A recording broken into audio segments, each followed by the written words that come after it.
Olá, seja muito bem-vinda. Esse episódio é para você que tem dúvidas sobre o desenvolvimento da fala e dicção do seu filho. A linguagem vai muito além, significa saber se expressar e receber informações. Você consegue identificar se seu filho precisa de fono? Como você pode ajudar seu filho a melhorar a comunicação?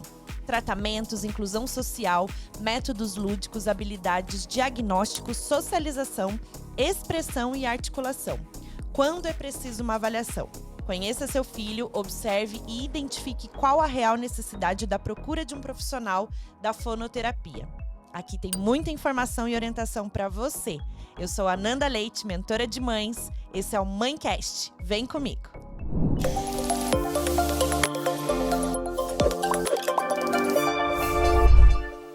Ela é mãe do Liam, fonoaudióloga infantil, atua com desenvolvimento infantil, especialista em TEA, distúrbios da comunicação, fala, linguagem, transtornos do neurodesenvolvimento, transtornos motores da fala, seletividade alimentar e comunicação suplementar e alternativa. Seja muito bem-vinda, Fernanda Moura. Minha xará! Seja bem-vinda, Fê. Muito obrigada pela tua participação, viu, aqui no Mãecast. Eu tava atrás de uma fono e, de repente, você me mandou mensagem e falou: Fê, já gravou com fono e tal, vamos fazer. E eu super adoro, assim, quando isso acontece, porque eu acho que flui naturalmente, né? Você se interessou por vir para o programa, principalmente trazer informação e orientação para tantas famílias. E a gente vai falar, acho que, muita coisa legal hoje que vai dar muita orientação para as famílias que estão nos ouvindo, né? Sim, sim. É sempre bom desmistificar o que que é a fonoaudiologia, né? Porque muitas vezes, trabalha só com voz, trabalha só com cantor. E não, a gente trabalha em todas as áreas da vida, em todas as idades também, né? Então, eu acho maravilhoso falar sobre isso e eu falo assim, horas. Se deixar, a gente faz 4 horas só para Sim, falar de linguagem, fala e tudo. sim, com certeza. Ô, Fer, eu já queria abrir fazendo uma pergunta que eu acho que é muito importante a gente saber isso já nesse início, né? Quando que realmente o bebê ele tem um tempo para começar a falar? Quando que ele deve começar a falar, né? Então, assim, a gente tem os marcos do desenvolvimento, né? Nesses marcos do desenvolvimento são pesquisas realizadas com crianças com desenvolvimento típico. Então, ali a gente vai vendo qual a idade ideal para cada som, para cada palavra. Então, assim, o bebezinho, quando ele começa a balbuciar, então tem também marcos do desenvolvimento pro balbucio. Então, começa a balbuciar as vogais, depois ele vai começar a balbuciar consoante vogal, o babá, o dadá, mas as primeiras palavrinhas, elas vêm por volta de 1 ano até 1 ano e 3 meses, para ele estar falando já papai, mamãe, dá, papá, mamá. E a partir ali de 1 ano e meio, ele já tem que estar com um vocabulário ali de pelo menos umas 50 a 100 palavras, né? E com 2 anos vem o boom do desenvolvimento, que daí triplica a quantidade de palavrinhas. Mas a gente tem um tempo certo, sim, para fala. E a formação de frases, assim, eles falam que geralmente, né, no desenvolvimento infantil, o bebê tem que falar uma frase até 7 palavras. Existe isso, uma regra? Não é que é uma regra, né? Pra gente entender o contexto, né, do desenvolvimento e o que que é normal e o que que é um alerta pra Uhum. gente, né? Então, assim, o bebezinho, com 1 ano, ele já tá falando as primeiras palavras.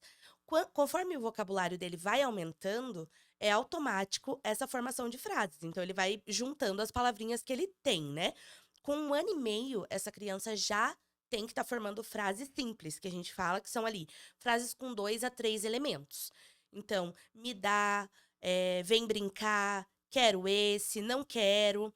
E a partir dos 2 anos, frases mais complexas. Então, ali com 3 a 4 elementos. Entendi. É que na verdade é muito relativo também, né? Tem essa questão. Mas o que que eu acredito, né? O que que traz a fala para o bebê, né? É o movimento. Então, a gente estava falando sobre isso, né? E eu acredito no desenvolvimento infantil da seguinte maneira, que na antroposofia eles falam que o bebê ele precisa do movimento. A antroposofia, só para contextualizar, é uma ciência espiritual que preserva a individualidade e a essência da criança, o brincar livre e todas essas questões que traz a integração infantil mesmo, né? Então, o que que traz a fala para a criança? É o movimento. O movimento para a criança, quando ela aprende o equilíbrio, lateralidade, o andar. Depois que tem esse marco, aí vem o falar, porque o falar é muito difícil. É um desenvolvimento, assim, que precisa virar uma chavinha na criança que então, antes de tudo isso, ela precisa explorar muito, muito, muito, porque o cérebro tem essa questão de neurociência, né, entrando um pouquinho nessa parte que a gente vai falar mais pra frente, mas ele precisa se desenvolver como um todo.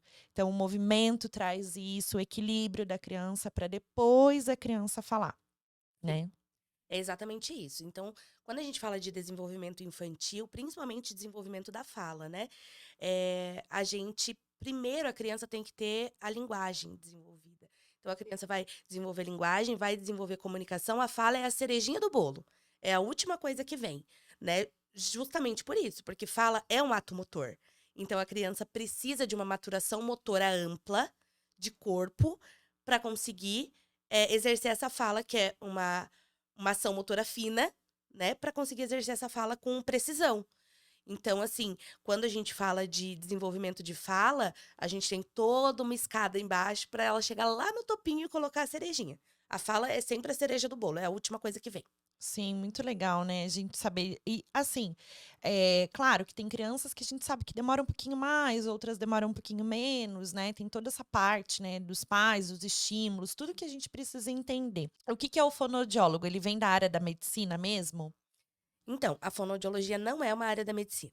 É uma área da saúde, né? É uma especialidade da saúde, mas não é da área da medicina. É uma graduação à parte, né? Então, o que é o fonoaudiólogo? Ele é o profissional responsável pela comunicação do indivíduo ao longo da vida. Então, a gente trabalha com todas as idades e a gente trabalha em todas as áreas da comunicação, desde a audição, né, que é onde começa o desenvolvimento da comunicação, que é quando a gente tem esse feedback auditivo, é quando a gente está sendo exposto a estímulos, a gente trabalha com voz, que também, né, a questão da fala, da voz, e a gente trabalha com desenvolvimento infantil e também com pacientes neurológicos que, por algum motivo, por alguma lesão, perdeu a capacidade de se comunicar, ou teve essa comunicação diminuída, né. Então a gente trabalha com comunicação, eh, é o profissional responsável por habilitar e reabilitar a comunicação do indivíduo ao longo da vida. Que legal, né, porque geralmente a gente acha: "Ah, é da área da medicina", a gente chama fono de doutora, alguma Uhum. coisa assim, né. É da área da saúde, mas a gente precisa entender que existem essas frentes, né, especialização, o que que é e não é, legal pra gente entender. Ô Fer, e o que que qual que é a diferença de fala, que eu vi que você fala o tempo todo de Uhum. comunicação, linguagem, fala, né, pra Sim. gente entender. Qual que é a diferença de fala, linguagem e comunicação? Então vamos lá. A linguagem é o espectro amplo, né? Então, a linguagem é o seu pensamento, a linguagem é os seus desejos, as suas vontades, né? Então, a gente está permeado pela linguagem desde a da gestação. Quando a mamãe fala com a barriga, fala com o bebê dentro da barriga, ele É uma está forma de sim, linguagem. ele está sendo permeado por aquilo, né. A comunicação é o ato de expressar e trocar com outra pessoa os meus desejos, os meus pensamentos, as minhas vontades, né. E a fala é a forma é uma das formas de fazer isso, de trocar, né. Então, assim, só há comunicação quando há troca. Então, assim, eu preciso do outro para me comunicar, né. A linguagem não, a linguagem é intrínseca, a linguagem a gente está sendo exposto a isso o tempo todo, né. E a fala, como eu disse, é a cerejinha do bolo. Então a gente tem diversos tipos de comunicação. A gente tem a comunicação não verbal, a comunicação gestual, a comunicação corporal, a gente tem a comunicação por escrita, a gente tem a comunicação por meio de figuras, por símbolos. Então, a comunicação é como eu vou trocar com o outro, né? E a fala é uma das formas de fazer essa troca. Nossa, muito legal, né, gente, eu não sabia disso. Tem tanta coisa que a gente não sabe, né. E é muito Fala, complexo. linguagem, comunicação. E até entrando nessa questão da comunicação, né. Quando o bebê ele aponta, então a gente entra nesses méritos, né, de transtornos, os distúrbios, tudo que a gente precisa saber, mas quando que vira um alerta na comunicação o bebê apontar? Porque você acabou de falar que existem essas formas, Uhum. né. É uma linguagem, Sim, um complementa o outro, né. Eu sim, preciso da linguagem para me comunicar, na troca desenvolvo a fala. Então é sim. um círculo, mas eu preciso saber quando é um alerta, quando meu filho só aponta. Uhum. Então vamos lá. Como a gente falou antes, tem os marcos do desenvolvimento, né? Então, um bebezinho ali com 8 ou 9 meses, ele já começa a apontar para expressar suas vontades, para falar: Sim. "Ah, quero esse, quero aquele". Ok. Vira um alerta quando a criança já tem 1 ano e meio, e ela só usa o apontar. Então, não fala, nem chama a mamãe. Então, pega na mão da mamãe, leva lá e aponta. Aí a gente já é um alerta, um sinal de alerta. Então, com Então, 1 ano e meio já acende esse sim, alerta. sim. Então, uma criança que com 1 ano e meio, não fala nenhuma palavra, não fala nada, só usa o apontar para se comunicar, a gente já pode acender um alerta e já pode procurar uma ajuda especializada. Nossa. É, a gente precisa mais do que isso, né, a gente saber exatamente esses marcos, né. Claro, é igual eu falei, tem crianças que vão falar mais rápido, tem essa questão de menino ou menina? Menina fala mais rápido, menino não fala ou, né. Então, assim, hoje em dia fazem mais pesquisas em relação a isso, né? Porque hoje os transtornos do neurodesenvolvimento estão mais fáceis de ser diagnosticados por conta dos estudos, da tecnologia e tudo mais. E tem muitos transtornos que são muito mais comuns em meninos do que em meninas e vice-versa. Então, assim, em estudos científicos, a gente não faz diferença de menino e menina. Os marcos do desenvolvimento são para todos. O que a gente percebe é que, realmente, uma maior porcentagem dos atrasos de fala e atrasos no desenvolvimento da linguagem são em meninos, né? Então, é uma porcentagem, mas os marcos do desenvolvimento são iguais para todos. Tá, legal. E a gente entender assim, porque existe essa questão da fala, né. A fala é o primeiro sinal de um diagnóstico de autismo, por exemplo? Ou não? Ou tem algumas outras coisas que vêm antes? Então, assim, os pais buscam ajuda geralmente por conta da fala, porque é mais preocupante, é uma coisa que tá ali, tá escancarado, né. Sim. Os outros sinais em bebês, em crianças menores, são mais sutis. Então, o andar na ponta do pé, o flapping, que é o chacoalhar da mãozinha, não atender quando chamado pelo nome, porque um bebê com 9 meses, ele já reage ao nome dele, ele já olha na direção, chamou, ele já olha. Uma criança que não atende quando chamado pelo nome, uma criança de 1 ano, 1 ano e meio, que não segue instruções simples, então pega a bola, a criança não segue, são sinais de alertas. Mas como a fala é o que tá mais ali evidente, e é o que a gente mais se preocupa, meu Deus, como é que eu vou deixar meu filho na escola se ele não fala nada, né? Então os pais vêm procurar por conta da fala, mas existem outros sinais. Tá, claro, tudo uma coisa complementa a outra, Sim. mas a fala é um grande Uhum. alerta, Sim. né, para isso. E o que que é o TEA? Né, essa sigla tão famosa, a gente tem outras siglas, né, para diagnóstico de autismo, TDAH, coisas que a gente sabe, mas na tua profissão como fono, você utiliza mais o TEA. Isso, porque assim, hoje em dia o que eu mais trabalho é com TEA, Ah, né? tá. Que é o transtorno do espectro do autismo.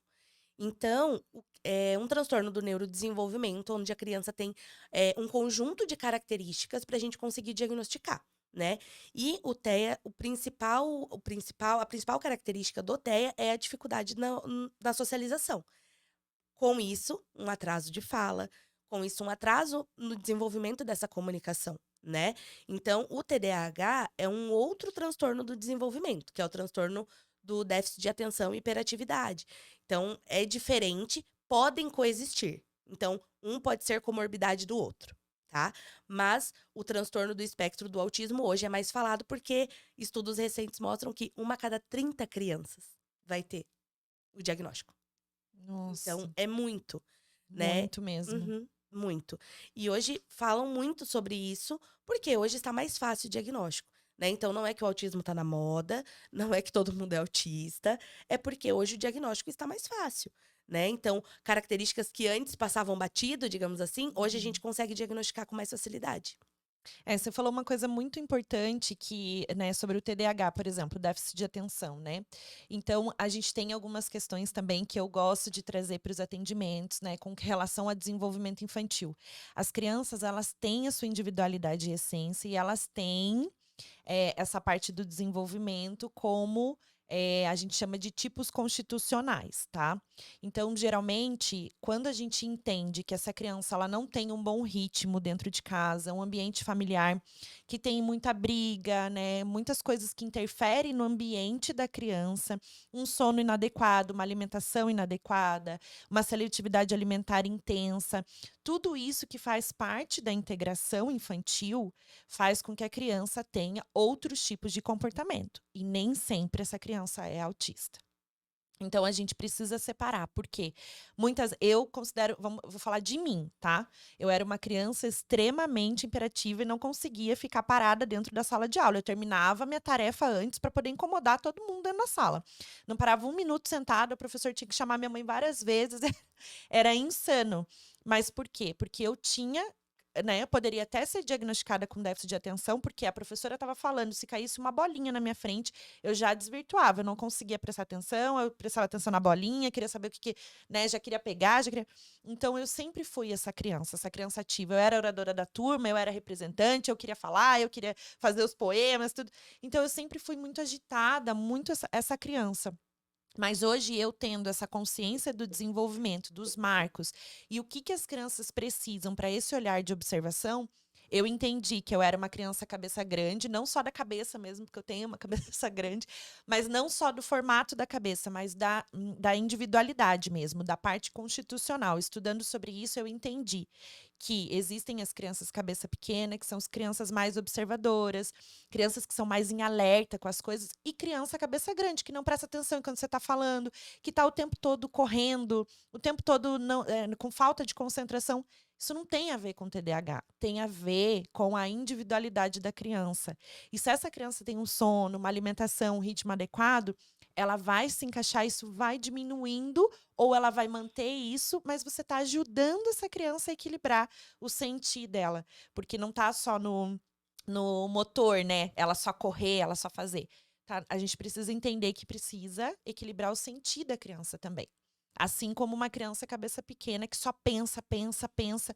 Então, tem essas questões. Não dá para a gente generalizar e achar que tudo é autismo, que a gente tem esse diagnóstico. Procura uma ajuda, um profissional, uma opinião diferente, porque hoje em dia, principalmente nesse assunto que eu vou entrar agora, que eu acho crucial, as telas. A gente precisa falar de tela. Fer, pode começar já. Já deslancha aí. Então, assim, tiveram alguns estudos feitos pós-pandemia, né? Falando sobre o uso de telas. Por quê? As telas sempre estiveram aí, a gente sabe que as crianças sempre foram expostas a isso. Só que veio a pandemia. Criança dentro de casa. O que eu vou fazer com uma criança dentro de um apartamento de 60 metros quadrados, num dia de chuva, que eu não posso nem descer no parquinho, não posso fazer nada? Eu vou colocar um desenho, vou colocar um filme. E tem que trabalhar, E home tem que office. trabalhar, home office. Então, pandemia, home office, criança dentro de casa, vai, TV é tua. Toma aqui o tablet, toma aqui o celular. Então, o que aconteceu? As telas sempre estiveram aí, mas com a pandemia isso agravou, né? E aí surgiram o quê? Estudos sobre isso. Então, as telas, a exposição excessiva a telas causa atraso no desenvolvimento, tá? Principalmente no desenvolvimento da linguagem. Por quê? Como eu falei antes, a comunicação precisa do outro para ter a comunicação. Na tela você não tem o outro, você tem uma tela, né? Então, assim, ai, meu filho tá falando. Tá, mas essa fala está com uma intenção comunicativa? Ou ele só fica repetindo? Né? Então, meu filho fala tudo. Aí você vai conversar com a criança, oi, galerinha do YouTube, se inscreva no canal, curte não sei o quê. Então, assim, não tem uma função comunicativa. Então, as telas trouxeram isso, um atraso no desenvolvimento das funções comunicativas. A criança não tem mais intenção comunicativa, ela não tem mais intenção de trocar, né? Porque é muito mais divertido eu ficar sendo ali estimulado, luz, cor, Muita informação, muita é o informação. excesso. Sim. E ele fica ali, é muito mais fácil do que eu me relacionar com outra pessoa. Exatamente. E só lembrando que o cérebro libera um hormônio, que é a dopamina, a gente sabe disso, e dá a sensação de alegria, do prazer. Então, assim, uma criança, ela não vai preferir brincar ou sozinha ou com outra criança tendo a tela. Sim. Ela vai dar preferência para a tela. Por quê? Porque a sensação que ela sente de prazer assistindo um desenho é muito maior, porque se relacionar é mais difícil. A gente precisa estar aqui, ó, se olhando, trocando, se comunicando, falando. É um esforço que a criança tem que fazer. Então, a tela faz isso. E outra, eu não levanto essa bandeira, mas eu sempre, quando eu vou trabalhar nos atendimentos, eu pergunto para as mães: quanto tempo de tela seu filho assiste? Não é que a minha filha não assista tela, eu repito isso em todos os programas, ela assiste desenho, mas é controlado. Então a gente faz combinados. Aí, quanto tempo é o ideal? Eu vi que agora saiu uma tabela. Ai, até 2 anos, 0. A partir de 2, você pode assistir de 2 a 3, 1 hora por dia. De 3 a 6, 1 hora e meia. Gente, 1 hora é muito para uma criança. Vocês não estão entendendo. Imagine, 1 hora por dia são 30 horas no mês. É muita coisa. Exatamente, é muita coisa. Ah, mas meu filho só assiste um filme e pronto, todos os dias. Não, é muito. Essa criança, ela precisa brincar, ela precisa explorar, ela precisa ter criatividade para desenvolver outras coisas, né? E ela só vai conseguir desenvolver a fala e outras questões fora das telas, Sim, né? com toda certeza. Com E toda certeza. chega no teu consultório muitos casos agora, pós-pandemia. Sim. Ai, meu filho não fala. Conta pra Sim. gente, qual foi o mais que te marcou, assim, nossa, que era... Assim, a gente tem agora uma demanda absurda de crianças com atraso.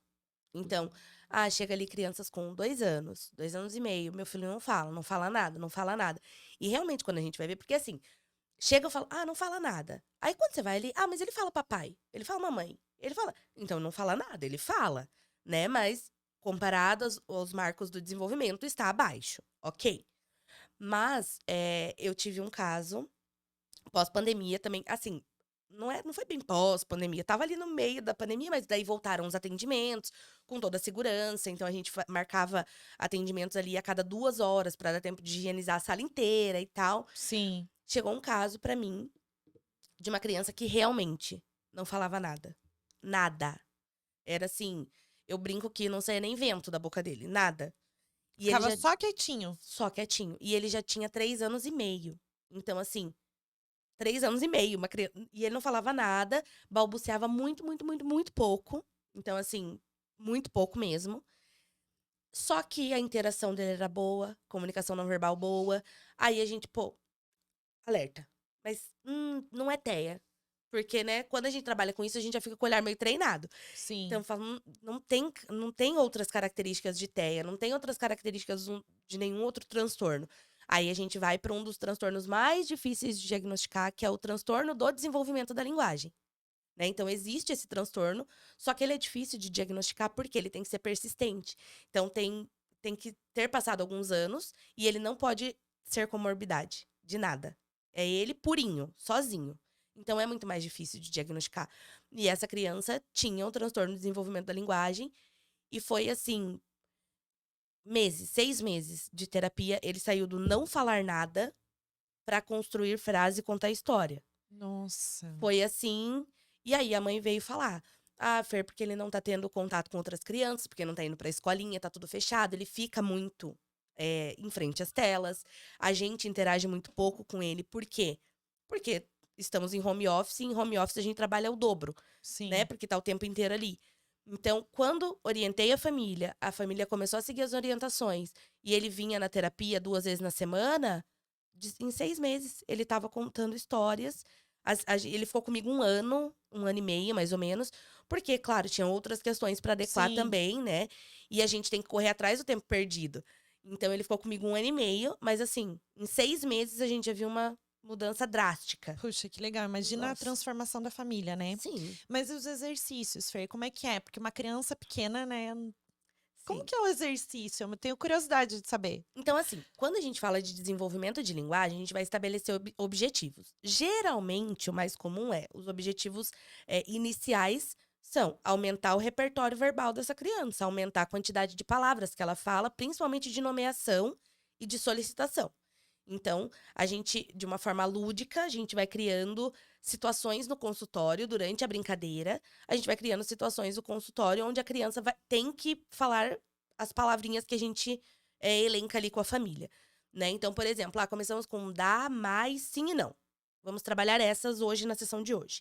Maravilha. Então, dentro da sessão, eu vou criar situações onde a criança vai ter que falar o sim, o não, o dá e o mais. Então, e aí eu sempre vou dando modelo para ela junto. Quando a gente fala de desenvolvimento infantil, principalmente intervenção precoce, quanto mais dicas eu der, melhor. Então, eu vou dar dica auditiva, que sou eu falando, o modelo. Eu vou dar dica visual, ou seja, ela vai olhar a minha boca, eu falando mais. E aí a gente pode colocar um sinal, por exemplo, junto. Então, quando eu vou trabalhar o mais, no comecinho da palavra, então a gente faz mais, para ele lembrar do ato motor, como que a boquinha faz. Então a gente dá todas essas dicas. Quando ele adquire essa palavra, essas dicas vão saindo.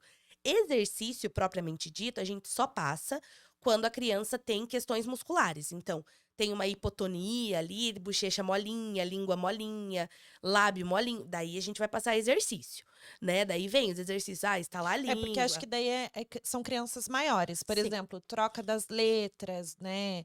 Ou, é, sei lá, fala com a língua presa. Aham. Tem freno lingual, essas Sim, coisas sim. que eu acho que chega muito pra você, né? Esses casos, Chega. assim, de crianças maiores. Daí acho que os exercícios se intensificam, né? Isso. Porque daí a criança já tem as habilidades, os pré-requisitos para fala, e já fala, já é uma criança que fala quando troca letras e tudo mais. Então, assim, quando a gente fala de desenvolvimento infantil e intervenção precoce, a gente tem que ver esses pré-requisitos. Porque existe pré-requisito para fala. A criança tem que ter o contato visual, a criança tem que ter a habilidade de imitação. Porque como é que ela vai falar se ela não consegue imitar? Se ela não consegue me imitar batendo palma, ela vai conseguir imitar a minha língua subindo? O meu lábio fechando? É. Tem que ter essa habilidade de imitação, a criança tem que ter intenção comunicativa, a criança tem que ter uma atenção compartilhada, então ela tem que saber o brincar, né? Mesmo que seja um brincar de causa e efeito, que é encaixar o negocinho ali, jogar a bolinha, mas ele tem que saber. Então, esses são pré-requisitos para fala. Às vezes chegam crianças que não têm nenhum desses pré-requisitos. Então, antes de eu trabalhar a fala, eu vou trabalhar os pré-requisitos. Sim. Não adianta pular etapa, né? Então, imagina assim, uma criança que não engatinhou, por exemplo, já começou a andar direto. Lá na frente vai fazer falta esse engatinhar, Sim, com certeza. né? Então, Lembra que eu falei, né? Antes de tudo, vem o explorar o sim. movimento. Agora, Ah, meu filho andou direto, não engatinhou. Sim, mas será que aquele ambiente estava adequado? Será que realmente você deixou ele no chão? Ou será que deixou só na cadeirinha, só naquele bebê conforto, naquela que balança, ou só no berço? sim, Uma criança, ela precisa de movimento para sim, desenvolver a fala, sim. E né? aí, como que uma criança, eu vou trabalhar a fala sem ele ter um contato visual? Eu vou trabalhar a fala sem ele conseguir imitar? Como, né? É. Porque a comunicação, ela é multimodal. Ou seja, eu tô aqui conversando com você, eu tô gesticulando, meu corpo tá posicionado de uma determinada maneira, eu tô com uma expressão facial. Tudo isso faz parte da comunicação. Tudo está comunicando, né? Sim. Então, imagina eu tô aqui falando com você, de braço cruzado, com a cara fechada, você vai falar, nossa, ela tá falando toda simpática, mas dá pra ver que ela não queria muito estar ali, Sim. né? Então, Isso é tudo, PNL, né? Programação neurolinguística. Tem tudo. tudo a ver com a forma de linguagem, o corpo fala, tudo fala. Sim, tudo A fala. gente se comunica o tempo todo, né? Sim. Então, E aí, como é que eu vou fazer uma criança falar se ele não consegue identificar uma expressão facial? Se ele não consegue me imitar dando tchau, mandando um beijo, né? Então, tem todos esses pré-requisitos. Então, quando as crianças chegam no consultório, vamos fazer uma avaliação completa de linguagem, né? Às vezes a mãe fala: "Ah, mas ele já fez avaliação com outra profissional", mas o jeito que ele estava com a outra profissional não é o jeito que ele vai estar comigo. Já passou um tempo, né? E quando eu faço a avaliação, eu sempre peço para as mães: "Me manda videozinho, me manda vídeo dele. uhum, Mas o que que você quer que ele faça?". "Não, eu quero que você uma hora que você fala assim: 'Nossa, que coisa legal que ele tá fazendo', você filma e me manda". Por quê? Porque eu preciso avaliar como é que é esse ambiente em casa. A criança não é a mesma com a mãe e com o terapeuta. Ele está num ambiente controlado, ele está num ambiente é diferente. igual a minha. Eu falei assim, não, pulando ali, fazendo isso, não sei o quê, vem aqui, não sei, pegar, puxando meu cabelo, o que que ela quer? Chamando atenção, olhando um ambiente diferente, uma Sim, pessoa que ela não conhece. Então, ela age totalmente diferente. completamente. E é impressionante isso que você falou também, né? A questão de ambiente, de tudo. Porque a criança, ela vai ser uma pessoa, que nem a minha filha, ela é uma pessoa com a minha mãe. Aí, quando tá só comigo, ela é outra. Quando tá eu e meu marido, ela é outra. Sim, Por quê? Porque as crianças, elas querem se comunicar dessa maneira, é uma forma de linguagem. sim.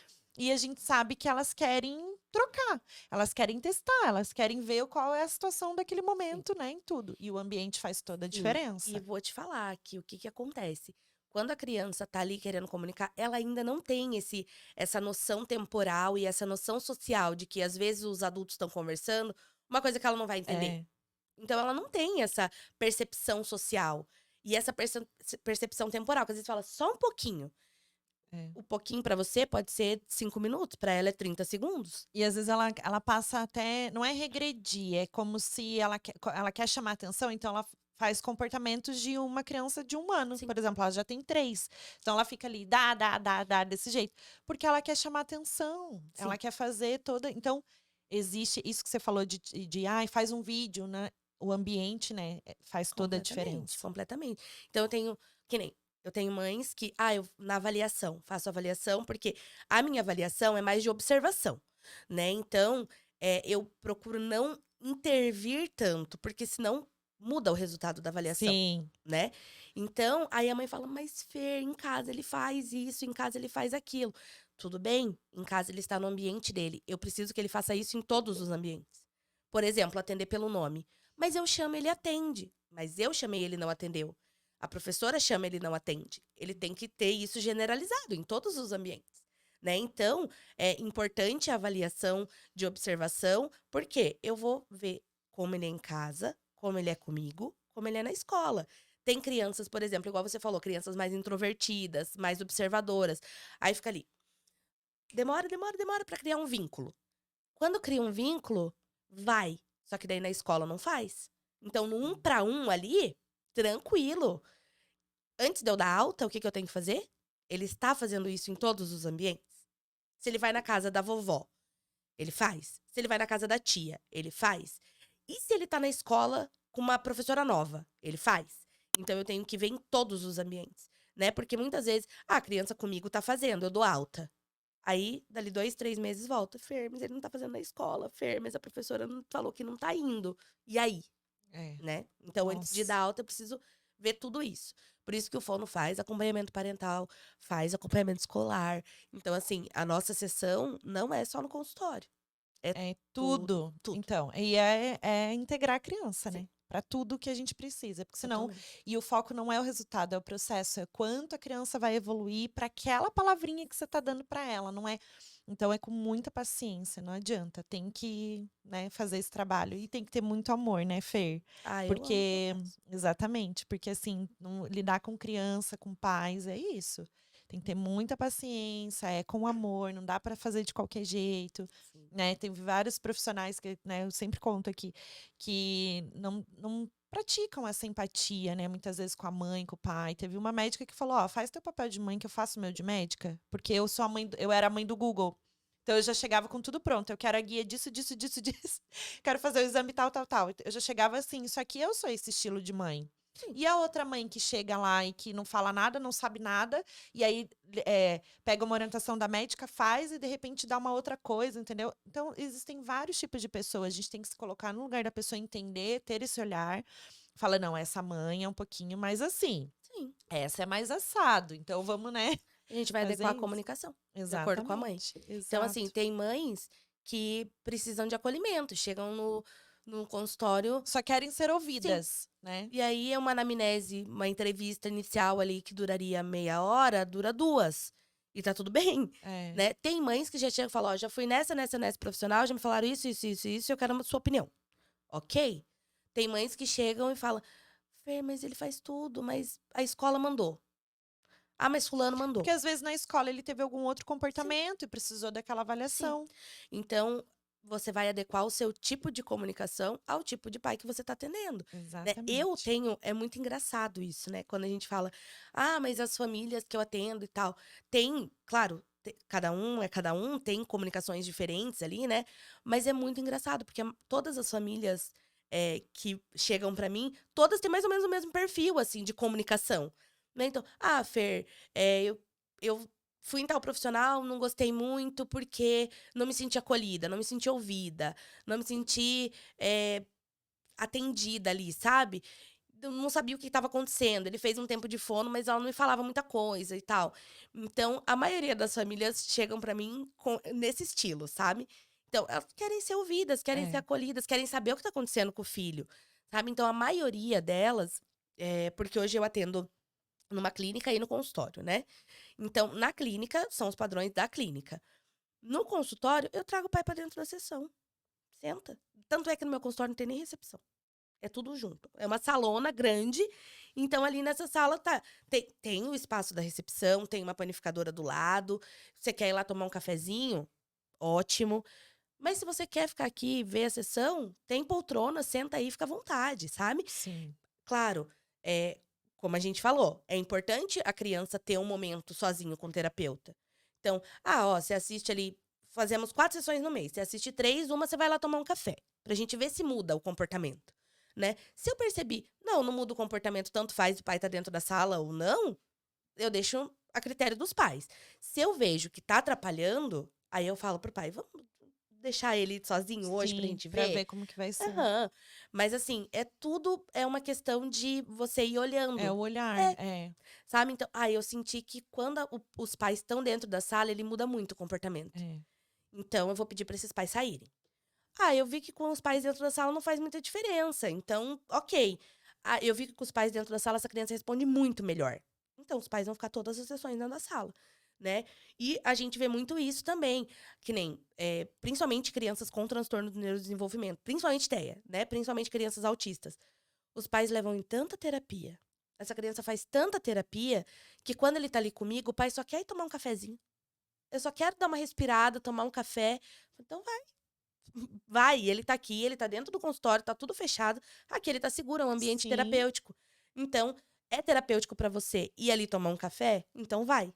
sim, Não, eu tenho uma ansiedade de separação. Eu não quero deixar meu filho. É terapêutico pra você ficar dentro da sala? Fica. Aqui é um ambiente terapêutico. sim. Tanto pra criança quanto pra você. Ponto. Agora você estava falando e me veio uma questão muito importante na cabeça, né? Todas são, mas eu queria, né, reforçar esse assunto. Quando que eu identifico que, por exemplo, a criança ela tem problema de audição, né? E aí você não sabe disso ainda. Você vai fazer todos os seus testes, né? Quando é que eu identifico que essa criança ela tem problema na audição ou ela é um espectro autista e só aponta e não fala? Por exemplo, como é que eu sei essa diferença? Será que eu consegui me expressar bem na minha pergunta? Entendi, entendi. Como que a gente consegue diferenciar o que que é um É, comportamento de uma criança que tem problemas auditivos e. isso. Tá. Porque às vezes você chama a criança, ela não vai te atender, mas ela não é surda. Ela tem. Ela está dentro do espectro ou tem algum. Tá. Exato. Então, assim, eu sempre encaminho. Então, nos meus atendimentos, eu sempre faço encaminhamentos de praxe. Os pais às vezes ficam assustados, porque eu encaminho sempre pro neuropediatra e pro otorrino. Sempre. Sempre. E todas as crianças são encaminhadas. Aí fala, Pra meu você Deus. ter certeza, Aham. né? Os pais falam, meu Deus, senhor, mas pro neuro? Porque pro otorrino eles até entendem. Porque pro otorrino, eu vou ali e vou falar, eu quero que você vá no otorrino. Ele vai pedir uma audiometria ou um Bera, que é o teste da orelhinha, né? Ou um Bera. O que que é esse teste? Quando a criança nasce, ela faz o teste da orelhinha, né? Aham. Que ele vai o quê? Identificar se tem a possibilidade de ter algum problema auditivo congênito e tudo mais. O Bera, ou PEAT ali, que são os mesmos, ele usa o mesmo aparelho, que é um aparelho que ele veda bem o condutor auditivo, e daí ele vai mandar a onda sonora pro córtex auditivo e para outra orelha. Então, a gente vai conseguir medir como que essa onda tá passando, se ela tá fazendo todo o caminho. Se ela não estiver fazendo todo o caminho, vai apontar no teste. E daí a gente vai investigar uma questão auditiva. Que é esse aí que eu tenho que fazer, né, Fabrício? Fabrício falou urgente aqui, não deu pra escutar, mas. Não, Ele falou que eu não escuto aqui, ó, desse lado, não, toda vez. o que você tem que fazer é a audiometria. Porque eu, É diferente. porque eu falo que um tá ligado e o outro não. Mas é porque eu vou fazer o quê? E eu falo muito alto, né? Então ele falou: vai fazer um teste. Então, o PEAT e o Bera, ele é mais para crianças menores. Por quê? A audiometria é subjetiva. Eu preciso que você responda. Então, a audiometria, você vai colocar o foninho dentro da cabine e aí eu vou falar para você. Vai apitar. Toda vez que você escutar o apito, você vai levantar a mão. Aí vai fazer pi. Aí eu vou diminuir. Então, na audiometria, eu vou conseguir perceber o seu limiar auditivo. Então, qual é o volume que você escuta, né? E daí a gente tem a tabela ali. O normal, até 15 decibéis, é normal, audição normal. Quando você escuta só a partir de 20, 25 decibéis, aí a gente já considera uma perda auditiva. leve, daí moderada, severa e tudo mais. E tem a ver falar alto mesmo? Tem. Tem, Porque né? é o teu feedback auditivo. Então, quando a gente. Ela está aqui em alerta. Vai sair daqui com a guia encaminhando para audiometria. Sim. Mas assim, Eu sou quando. daquela que troca 1 milhão pelo. Sabe? Sim! Não! Eu sou Ai, mas com é o fone isso. dentro da A cabine. audiometria, ela vai te mostrar o limiar que você escuta. Então, deu uma perda. Por exemplo, eu tenho otite de repetição. O que, Então, eu que é tenho isso? otite de Eu repetição. não sei nada, né? Vocês estão vendo? Falar de fala, de audição. Então, assim, a otite, ela é acúmulo de secreção na orelha média. O nosso ouvido, ele é dividido em 3 partes. Orelha externa, que é o pavilhão, que é a orelha mesmo, e o que vem antes do tímpano. Aí a orelha média, que é onde estão os ossinhos, os ossículos que a gente fala, que são os menores ossos do corpo humano, que estão ali. E Que é o martelo, isso, a o bigorna, bigorna e o, isso, e o qual que é estribo. e o estribo, isso mesmo. Então, É, isso eu ele sabia. transforma ele transforma a onda sonora em energia mecânica para passar para a cóclea, que é a orelha interna. Então, né, quando tem secreção nessa orelha média, que é onde estão os ossículos, ele fica. Essa secreção tá ali, juntando bactérias, juntando um monte de coisa, daí causa infecção, que é a otite. Né? Então, esse acúmulo é como se você estivesse sempre escutando embaixo d'água. Imagina que você tá embaixo d'água. É como se você sempre estivesse escutando abafado, sabe? E aí, teu feedback auditivo fica prejudicado. Então, quando a gente fala, a gente tem o feedback auditivo. Então eu tô falando alto, tô falando baixo. Por isso que às vezes a gente fala alguma palavra errada, tipo, falou alguma coisa, você fala, opa, não é. Por quê? Por conta do teu feedback auditivo. Você fala, não É, tá muito boa essa palavra aí, não é não. assim. E aí você já se corrige, né? Tudo isso em milissegundos. Quando a criança tem otite de repetição, ela está privada da audição, de estímulo sonoro. Então, ela está privada da fala, né? Então, assim, ela está escutando? Sim, ela está escutando. Mas ela está escutando distorcido. Então, ela vai escutar fonemas distorcidos, ela vai escutar a palavra Então distorcida. tem diferença da surdez, da Tem, otite tem. e se você identificar que tem o espectro autista, de Sim, só, sim. de só chamar a criança ela não ouvir. Que aí é Exatamente. do espectro, mas aí tem que fazer Exatamente. todos esses exames Sim, a antes. gente vai sempre pedir para fazer os exames auditivos, para a gente ter certeza. Igual eu sempre falo para os pais, a gente quer descartar alguma coisa orgânica. Então, realmente a criança não tem nenhum problema auditivo, nada.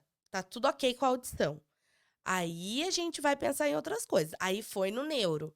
Aí o neuro vai pedir lá uma ressonância, vai pedir. Não deu nada. Aí a gente vai pensar em outras coisas, outras questões comportamentais. Por que, que ele não tá atendendo pelo nome? É porque ele não quer deixar de brincar? Porque ele sabe que quando ele escuta o nome dele, alguma coisa vão pedir. Então eu vou fingir que não tô ouvindo. Nossa, tem tudo isso, né? Sim. Ou ele realmente não atende pelo nome porque é uma característica do espectro não atender pelo nome porque ele não quer interação. Então, a gente vai vendo todas essas vertentes, né? Então, assim, uma criança que não atende pelo nome, é sempre? Ou é só quando ela tá brincando numa coisa muito legal e daí você chama e ela não atende?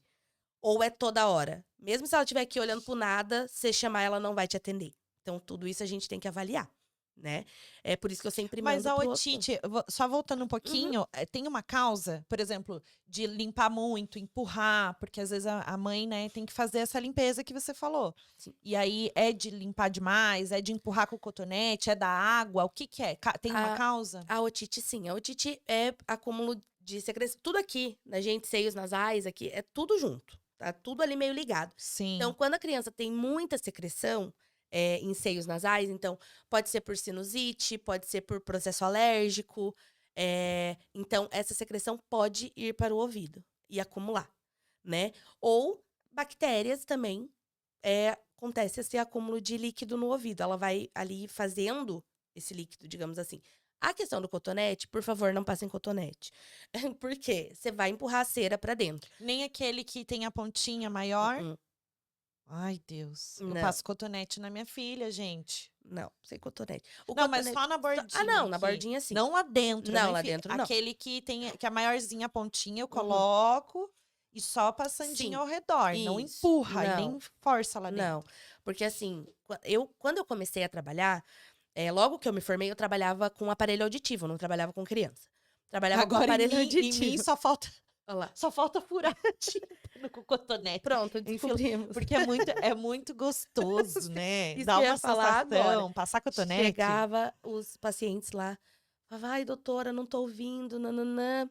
Daí vai fazer a otoscopia, né? Que é olhar com o otoscópio. Rolha de cera. Por quê? Nossa. Ai, você passa cotonete? Ai, eu passo, é tão gostoso. Eu fico lá assim, ó, É, nossa, é muito bom. Por quê? O que descobri meu acontece? problema. A cera, ela é uma proteção do seu ouvido. Então, ela vai sendo fabricada ali, né, com as sujeirinhas que vão entrando. Pra quê? Pra não chegar no tímpano. Quando você passa cotonete, o conduto auditivo, a gente acha que o tamanho do buraquinho da orelha é o tamanho do conduto, mas não é. O conduto é pequenininho. Quando você passa o cotonete, você empurra essa cera. E aí ela vai acumulando ali no tímpano, vai acumulando, vai acumulando. E aí, o que que acontece? Pode gerar infecção, se esse tímpano tiver, ele vai ficar com pouca mobilidade, ele não vai conseguir vibrar para fazer a onda sonora entrar.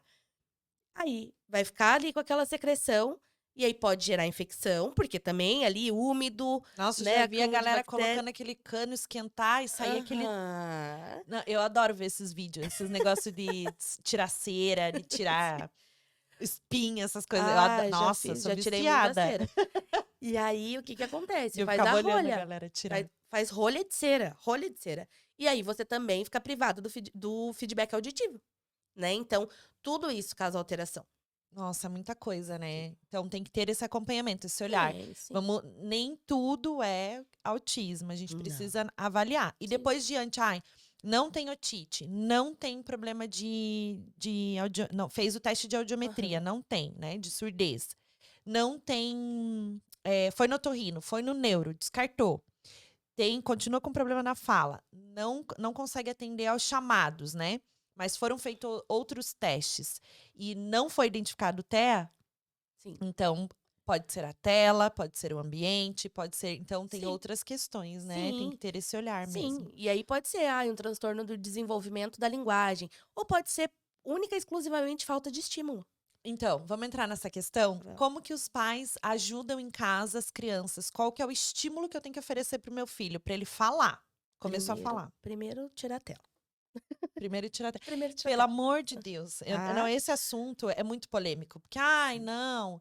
Agora tudo é tirar a tela, tudo é culpa da tela, né? Antes que não tinha, as crianças também não falavam, tinham problema igual. Não é, gente. Se intensificou. Sim. É O diferente. problema sempre existiu. Exato. Mas se intensificou. E aí é por isso que muitas vezes, ó, põe na escola que fala. Não é que você vai pôr na escola e vai falar. É porque na escola ele não tem tela. Daí e aí ele vai interagir. É isso mesmo. Exatamente.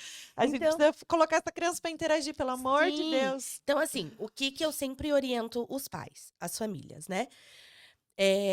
Desde bebezinho, igual eu falei, a gente está permeado pela linguagem o tempo inteiro, desde antes do nascimento. Então, sempre conversar com esse bebê, brincar com entonação de voz, dançar. Vamos lá ver os pré-requisitos. Então, vai dançar, vai fazer a coreografia, põe ele para imitar a coreografia, você cantando. Se você quer usar música, não tem problema. Põe a música sem o vídeo. Põe a música, cria uma coreografia ou cabeça, ombro, joelho e pé, que todo mundo sabe que tá ali na música. Sim. Põe para dançar junto. Então, a gente vai estimular desde o nascimento os pré-requisitos. Então, intenção comunicativa, então criar situações no dia a dia da criança onde ela precise solicitar para você as coisas. Onde ela ter autonomia e ser independente é maravilhoso. Mas a gente tem que criar situações onde ela precisa interagir com você. Sim. Porque se você deixa tudo à disposição da criança, ela vai ficar independente? Vai. Só que quando ela for na casa do tio, que não tem tudo à disposição, ela vai querer pegar do mesmo jeito. Aí ela vai escalar o armário, dela vai subir na geladeira, dela vai subir na mesa para pegar as coisas. Então, a gente tem que criar solicitações. Ou vai apontar, ou vai puxar na tua mão, ou vai, Sim. né? É a dependência, né, que Sim. que cria esse cenário, Sim. né? A gente tem que ensinar essa criança que assim, ó, aqui é sua casa, é seu ambiente. Então, você tem os brinquedos que você pode brincar, que você pode pegar à vontade e tal. Mas você tem que criar situações onde ela necessite te pedir. Pediu dar, apontar, levar você até no lugar, falar o nome do brinquedo que ela quer. Porque ela tem que aprender isso, porque não são todos os ambientes que ela vai ter tudo disponível. Então, quando não tiver disponível, ela tem que saber pedir. É. Né? Então, a gente tem que criar situações. Óbvio, A criança tá ali apontando o copo de água. Eu não vou ficar pra ela, fala água. Enquanto você não falar, você não vai beber. Óbvio que não, pelo amor de Deus. Sim. Mas o que a gente tem que fazer? Vai nomeando as coisas do dia a dia, nomeando assim, palavras curtas. Era isso que eu fazia, porque também, né, o Google você sabe, né, ele é inimigo muitas vezes da mãe, mas às vezes ele é Às amigo, vezes porque ajuda. às vezes ajuda. Só que assim, né, voltando um pouquinho, teve uma mãe que me falou assim: "Nossa", porque eu desde quando a Maria Cecília nasceu, falo, né, lógico, falo bastante, então eu falava com ela, já dias de vida. Sim. Então eu sempre conversava, olhava no olho dela, ia trocar fralda, eu tô olhando, olha, filha, agora a gente vai trocar fralda. Tava ali, presente, falando Sim. com ela. Então o tempo inteiro, na barriga eu falava, no banho eu falava, tudo eu falava. Então deve ser por isso que a coitadinha fala bastante. Mas assim, escutei isso dessa mãe. Ela falou assim: Fer, eu nem falo com a minha filha, Ela porque não responde. ai, Ela não tá ficar entendendo. falando não tá entendendo, é um bebê, daí é tudo no automático. Eu troco a fralda, ela brinca, mama, dorme ali um pouquinho e pronto, fica automático. Eu nem falo muito assim. Então, tem essas questões, os estímulos eles já vêm na barriga. Sim. Ele já vem pequenininho, já ali bebê, o dia a dia, dançar, igual você tá falando, eu colocava no sling e ficava dançando. Essas musiquinhas até hoje, então eu coloco, então tem esses estímulos que são adequados pra Sim. gente fazer. Sim, por exemplo, com o bebezinho. Você vai lá e daí você vai ler a história da Chapeuzinho Vermelho. Ele tá entendendo? Não. Ele nem sabe quem é Chapeuzinho Vermelho. Mas o que ele tá entendendo é que tem uma hora que a mamãe fala com uma voz assim, que é o lobo É. mau. Tem uma hora que ela fala com uma voz assim, que é a Chapeuzinho. Então, ele tá recebendo esse estímulo sonoro, ele não tá entendendo uma palavra que você tá falando por enquanto. Mas ele sabe que tem uma voz para isso, tem uma entonação para aquilo. Então, por enquanto, é puramente estímulo sonoro, mas ele está sendo exposto. Quando ele tiver lá 9 meses e você falar, "Ah, e aí chegou o lobo", ele vai olhar para o lobo no livro. É Porque ele isso já mesmo. está associando. Então, a linguagem e a fala, ela é desenvolvida por meio da interação com o outro. Por isso os contos, as histórias, de novo, vou voltar na antroposofia, né? Tem os contos, né? Que os contos eles nunca deixam de ser bons, né, para criança, porque mesmo essas histórias antigas, Chapeuzinho Vermelho e tal, mas tem alguns outros contos que eles são diferentes. Então, quando você faz muda essa entonação de voz e tal, tem que ser mais sutil. Né? Você não pode deixar com que a criança imagine que o lobo sempre vai ser daquele jeito, né? Uhum. Trazer essa criatividade um pouco para a criança. Mas as histórias, elas ajudam muito, Sim. muito. Então, a criança, antes de dormir, tem toda essa questão. Tudo isso vai facilitar, né, na comunicação e na linguagem. Mas tem algum outro exercício diferente disso que a gente pode fazer? Para estimular. Além da imitação, né, que a gente Uhum. falou, Sim. da comunicação de mostrar, das histórias, dos estímulos de falar, tem algum A outro gente exercício? tem que sempre focar nos pré-requisitos mesmo, sabe? Então, sentar, por exemplo, você, o pai e a criança, para ele fazer essa atenção compartilhada. O que que é atenção compartilhada? Essa triangulação entre eu, o outro e o brinquedo, eu, o outro e a história. E sempre quando isso para crianças maiores, né, ali com 1 aninho, 2 aninhos, vai para brincar simbólico. Então, tem um carrinho ali que tá na pista. Beleza, mas o carrinho a gente pode colar 2 pedaços de papel ali, ele vira um avião. E ele É. para fazer essa criança imaginar, para fazer essa criança, né, para estimular a criatividade. E tá no mercado, por exemplo, aí você pode ir fazendo com ela. Ah, tá no mercado, coloca ela naquela cadeirinha ali de frente pra você. Ah, a mamãe vai pegar a uva, ó. Uva. Então você vai nomeando pra ela. E aí garantir ali sempre o contato visual, que ela tá olhando pra sua boca e validar as tentativas. Então, o que que você quer? Você quer água? Então, ó, vamos tentar falar com a mamãe? Água. A criança falou: "Ah, maravilha, você quer água? Tá aqui tua água", sabe. "Ah, o que que você quer? Você quer suco? Ah, então vamos tentar falar com a mamãe? Suco? Tá aqui teu suco. Ah, é um suco de laranja e tal". E assim, quanto menor a criança, menos palavras numa frase. Eu sempre nomeava, isso que você tá falando é Tem que muito nomear. legal. Colocava no pratinho e falava: "Melancia". Uhum, E lá ela indo também, ela falava no começo box, uhum. porque era brócolis, box, couve-flor, ela falava copoi. Tá ótimo. Então foi indo assim, sabe, mas eu sempre estava nomeando. Uva é mais fácil, né, Sim, uva não sim. conta, ua. Sim, mas assim, você vai nomeando É. e vai mostrando pra ela. E quanto menor a criança, menos palavras numa frase. Porque se você fala, olha, aqui no seu prato tem uva, tem isso, a criança já perdeu no aqui no seu prato. Porque a atenção é curta. A atenção focada, esperada para uma criança de 1 ano, é de 1 a 3 minutos numa mesma atividade, fazendo a mesma coisa. Aí você imagina se for falar uma frase com 10 palavras, ele já perdeu na segunda. Então, é mais fácil eu falar: olha o que tem. Couve-flor, brócolis, cenoura, tá? E tentando ali para ele nomear e validando as tentativas. Então, todas. Eu fiz para os meus pacientes como se fosse uma cartilha, com palavras-alvo, que a gente vai trabalhar, que são 35 palavras. Então, eu sempre coloco como objetivo do primeiro mês a criança está falando pelo menos 20 dessas 35. E são palavras que respeitam a hierarquia de aquisição do som, porque a gente tem sons esperados para cada idade, Sim. né? Então, Igual eu te perguntei do L e do R, né? Essa Isso. troca. Então, a gente tem esses sons. Então, são palavras que respeitam essa hierarquia de aquisição dos sons. São palavras que estão presentes no dia a dia da criança, desde nomeação até verbo, palavras de solicitação, ações e tudo mais. E são palavras geralmente mais curtas, então monossílabos e dissílabos, né? Então, nessa cartilha, são 35 palavras, mando para os pais e falo, ó, você vai escolher ali 5 palavras por semana para você trabalhar. E aí, todas as oportunidades que você tiver de usar essa palavra, você vai usar. E aí, você vai baixar na frente dele, vai falar a palavra, vai pedir para ele repetir. Ele tentou, maravilha, faz uma festa e entrega o que ele quer, por exemplo. Ele não vai estar brincando com o carrinho, você vai falar, fala bolo. Imagina a criança brincando lá. Fala Olha, bolo. bolo. Bolo, ó, bolo. Ela fala, né? Então, Não. sempre com contexto. Sim. Né? Então, quer que a criança fale bolo? Vai fazer um bolo com ela. É. Vai lá, leva a criança pra fazer um bolo. Exatamente. E aí já tem o ovo, que dá pra falar que é fácil, né? Já tem a água, que dá pra falar que é fácil. Então, acho que as monossílabas dá pra começar. E céu, Sim, sol, sim. lua. Aham. Tem, né? Monossílabos é assim, perfeito pra começar.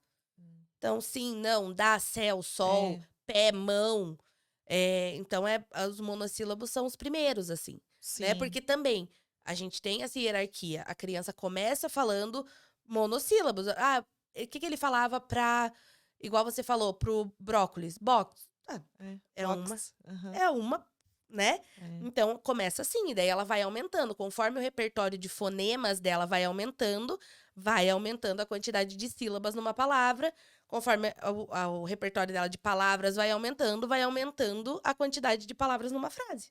E é isso. Em cada fase, né, dela falava que primeiro ela imitava os bichinhos, né, foi fazendo, como que o elefante faz, o macaco, o cachorro e o gato. Daí, depois do gato, depois do miau, você passa para o gato. Então, né, então você explica ali, você vai explicando que o cachorro que faz o uau-uau, o cachorro não é o uau-uau. Exatamente. Ele faz a uau. Então, aí você explica que é o Sim. cachorro. Sim. Então, depois vem vindo, né? É uma Aham. construção mesmo. A Sim. linguagem é isso. A primeira E depois coisa eu que você vai ficava fazer é isso. contando, ela falou, mamãe, quero tomar água. Então, eu ficava nas frases, Sim, né, sim, pra contar. Porque pra ver como que tá o vocabulário dela. sim. Então, Tem tudo isso. onomatopeias, eu amo os animais, né? Então, no meu consultório tem animal de tudo quanto é tipo.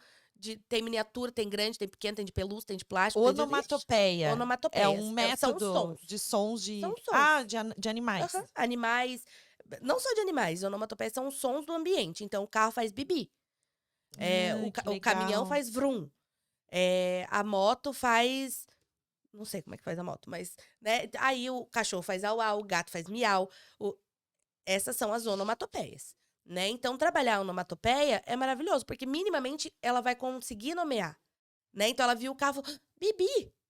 É verdade, filha, o carro faz bibi. Au-au, é verdade, o cachorro fez au-au. Então, ela vai falar como se ela estivesse nomeando e você só vai dar um modelo. Por enquanto, você não vai exigir que ela fale cachorro. O que é isso? Au-au. É verdade, filha, é o cachorro, ele faz au-au. É, o cachorro que faz o uau. Exatamente. Não é quando você mostra o cachorro, você não fala, olha o uau-uau. Exatamente. É o cachorro, Aham. ele faz a Aham. uau. E né? ela vai associando, porque daí você fala, olha o cachorro, ela vai falar au-au. É isso mesmo, é assim que ele A faz. água a Pronto. gente toma no copo, tem tudo Sim. isso. É. É isso, sabe? Então, quando você pede água, ela vai pedir água. Você fala, ah, você quer água? Vamos pôr no No copo? copo, exatamente. Então, Você tem que por dar quê? nome para as Sim. E por coisas. quê? Porque a Hoje gente. faz tó. Aham. Você quer água? Tô aqui. É, Criança nunca vai aprender a não. falar água. Não, quando a gente. Tem muitas vezes que a gente chega a criança no consultório e aí a gente vai fazer a avaliação, consegue nomear bastante e tal. Quando vai fazer a categorização, não consegue. Porque não sabe que a água toma no copo. Por exemplo, eu coloco lá uma água e um copo. Aí eu coloco um bolo e um garfo, que ele vai ter que comer no garfo. Ou coloco um bolo e um prato, que ele vai ter que colocar no prato. Não consegue associar. Porque na minha cabeça, quando eu olho aqui, eu vou falar, coloca junto, né? Que é pra colocar na minha. É óbvio, vou pegar a água, vou colocar com o copo, vou pegar o bolo, vou colocar com o prato. A criança fica olhando, não sabe. Por quê? Porque pede água? Tó. Pede É, comida? Tó. é. Né? Então, a gente tem que ir dando nome. Por enquanto, ali até a criança ter uns 2 anos e meio, a gente não vai exigir que ele fale o cachorro, que ele fale, É. mãe, põe água no copo. Não, ele vai pedir água, você vai dar água, mas você fala, você me ajuda a pôr no copo? Ajuda a mamãe? Pronto. Você está nomeando. E com isso ele está exposto auditivamente e ele está aumentando o vocabulário dele. Eu brinco com os pais que muito do trabalho que a gente faz em sessão é o trabalho passivo. Por quê? A gente tá ali, aí a gente vai nomeando, vai falando, vai criando situações, e muitas vezes a criança não repete pra você. Ele pede ali, ele vai lá e aponta a bola. Fala, a bola, você quer a bola? Então fala pra tia Feira, ó, bola. Dou todas as dicas que eu posso, a criança olha pra minha cara e fala, tá bom, você quer a bola? Você me mostrou, tá aqui a bola. Ele não repete pra mim, mas ele chega em casa, bola, É. bola. Sabe? Então eu falo para os pais, eu falo, é muito do trabalho passivo, porque muitas vezes os pais estão dentro da sala ali, e aí a gente pede para repetir, daí o pai fala: "Repete para ela. Repete, fala. Você já falou lá em casa, fale para ela". E aí fica, né? Falo, calma, não quero pressionar. Eu só tô dando o estímulo. Aquilo Sim. tá ficando ali, ele tá absorvendo, né? E muitas vezes, Calma, né? sim, é a mesma coisa do você vai na academia a primeira vez. Daí o cara fala, te dá um modelo de um agachamento lá que, meu Deus do céu, você vai fazer errado as primeiras vezes até você acertar. É. É E isso aí. muitas vezes você fica travada, você fala, não dá pra fazer outro? Não dá pra fazer o abdominal? Não dá pra fazer o agachamento normal? Você vai ficar travada no começo. E o que que acontece? Nós somos adultos, então a gente consegue modular isso. Eu não vou olhar pra cara do personal, virar as costas e ir embora. Tipo, tá, vou embora. É. Não! Eu vou falar, eu vou respirar, vou me acalmar e vou fazer o agachamento. Daí ele vai me Sim. corrigir se estiver errado. A criança não. Qual é a reação da criança quando você apresenta uma coisa nova, que pra ela é difícil? Não vou fazer. É. Daí fica muda, daí desiste do brinquedo. Por exemplo, eu comprei uma pista que tem que montar. E aí eu gosto de ficar com a pista montada. Mas a graça está em montar a pista. Então, todo atendimento eu desmonto a pista para no próximo atendimento, se a criança quiser brincar, a gente montar a pista junto. Só que eu tenho crianças que a pista já tem que estar montada, porque é muito difícil para ela montar a pista. E aí ela vai desistir de brincar com a pista. Então, ela encaixa uma peça, a peça desencaixou, ela já não quer mais. Tipo, tchau, vou para outro É. brinquedo mais fácil. É a mesma coisa com a fala. Ai, bola, fala bola, e não entrego a bola, ele vai falar: "Tá bom, não quero mais, vou brincar com o carrinho". Então eu peço uma vez. Aí Bola. Apontou. apontou, entrega a Ah, bola. maravilha, você quer a É. bola, tá bom. E aí depois, quando ele jogar a bola pra mim de novo, eu vou fazer a mesma coisa, eu vou segurar a bola. "Fala a bola pra tia Fer". Tá aqui a bola. Até ele olhar pra minha cara e falar: "Bó". Você falou bola, não acredito. Aí, quando ele fala "bó", aí eu faço uma festa, aí eu entrego a bola, daí eu jogo, pego no colo, porque a minha reação é diferente, porque o que eu quero é que ele fale a bola. Ele não tá falando a bola, ele só tá apontando, eu vou entregar o que ele quer, porque eu não quero Sim. causar frustração. Mas quando ele fala, aí a minha reação é diferente. "Nossa, eu não acredito que você falou, que maravilhoso, não sei o quê", faz uma festa. E é o que eu falo para os pais. Você tá em casa, você quer treinar o água, o suco. Você vai lá e fala: "Ah, fala suco". A criança não falou nada, só apontou. Entrega o suco. E fica. Depois, É. ele vai pedir de novo. Quando ele falar minha filha, mas daí você dá 1 litro de suco. Faz uma festa, pega no colo, abraça, beija, aperta, faz o que a criança, sabe? Tem que validar. Mas só que você vai Sim. validar de maneiras diferentes quando ele responde ou não da forma que você tá esperando. Então, ele não me respondeu da forma que eu quero, que é pelo meio da fala. Ele apontou, eu vou entregar o que ele quer. Sim. Beleza. Só que quando ele responde do jeito que eu pedi, aí a nossa reação vai ser diferente, que daí é um reforço social, né? Porque quando ele tá só apontando, ele tá tendo o reforço do item. Então, tá aqui, você apontou, tá aqui. Então, o que que eu tô estimulando? Que ele continue apontando para outras coisas. Sim. Quando ele fala, e aí, além do item, ele ainda ganha beijo, ganha abraço, faz uma festa, eu vou estimular que eu vou reforçar para que ele continue tentando falar para pedir, né? Exatamente. Ô, Fer, e nessa questão da fala, né? Eu acho que a gente não falou ainda, mas seletividade alimentar. Tudo a ver. Porque a criança, né? A gente estava falando um pouquinho antes de oferecer, de quantas vezes a criança precisa ter o contato com aquele. Ah, eu não compro beterraba porque meu filho não come. Quantas vezes você ofereceu beterraba, né? Mas meu filho só come batata frita. Batata frita e macarrão e tomatinho, por exemplo. Tá. Mas quantas vezes você colocou brócolis no prato dele? 5 vezes? 6 vezes para uma criança dizer que não gosta de um alimento, no mínimo 40 vezes tem que estar no prato dela. Sim. A introdução alimentar, ela se inicia com 6 meses, né? De 6 para 7 meses, quando a criança já demonstra os sinais de prontidão, e vai até 2 anos. Nesse 1 ano e meio. Quantas vezes você ofereceu brócolis? Mamão, meu filho não come mamão, mas quantas vezes ele come mamão? Então, assim, seletividade alimentar vem de oferecer e também tem essa questão da fala, da comunicação, de tudo.